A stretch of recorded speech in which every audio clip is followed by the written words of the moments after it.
why is it so expensive? That's too much. No way. Are you crazy?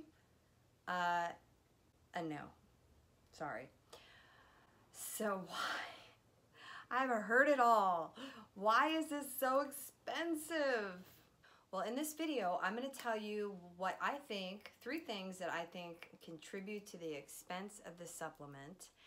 And I'm going to tell you how I can afford it on a limited budget, as well as at the end of the video, I want to let you know about a bill that can save hundreds of thousands of lives. If you're interested, that'd be awesome.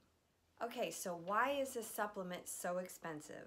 First off, this product's engineered in the United States. Secondly, due to a special extraction process, this product contains 98% of TA-65. Thirdly, TA Sciences, the makers of TA-65, use an advanced proprietary high-tech chemistry to improve the delivery of the active molecule in the human body. In other words, this supplement is highly bioavailable.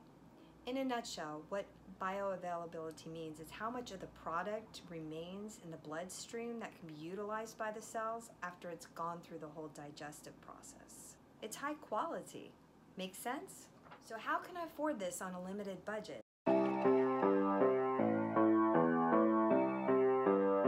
I'm a part-time RN, part-time DC. I'm just at the initial, beginning stages of the creative process of my online business. And I'm a single mother. I have no family to help me and no significant other. So how do I do it? Well, I use a credit card that I've devoted specifically to my health expenses to order my 3-month supply of TA-65.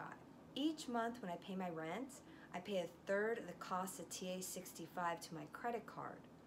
I think of it as an extension of my rent or cost of living, and it's working really well. Okay, I don't know why I'm so close, but look, this bill, okay, what's the bill? It's AB 888. It was created by California Assembly Member Evan Lowe, and it is to ultimately help reduce the need for opioid drugs. It is an epidemic, as you know. There's a whole opioid crisis, and so I'm doing my part by lobbying in Sacramento to talk to assembly members and senators to have this bill passed. So what this bill, okay, and basically what this bill does, it would mandate MDs to tell their patients about alternatives to opioid drugs like chiropractic, physical therapy, acupuncture, mental health. So they would have to do that and document that before they were able to prescribe opioid drugs. It's exciting. It's going to Senate. It's going back to Senate. It passed 68-0 in the Assembly. So it did go to Senate, and they are interested in it, but there's just some words that have to be rewritten for specifics.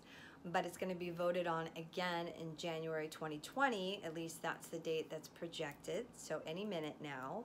And it's very exciting. It's going to give people a different choice that they did not have before.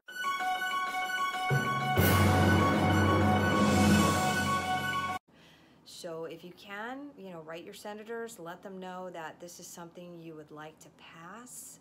I didn't even find out about chiropractic till I was 40. I lived in pain for years after being in a motorcycle accident, and so it could change a lot of lives and really help hundreds of thousands of Americans. So that's it, you guys. Thanks for you that have stuck around. Awesome. And hopefully I'll be talking to you soon. All right, take care. Bye.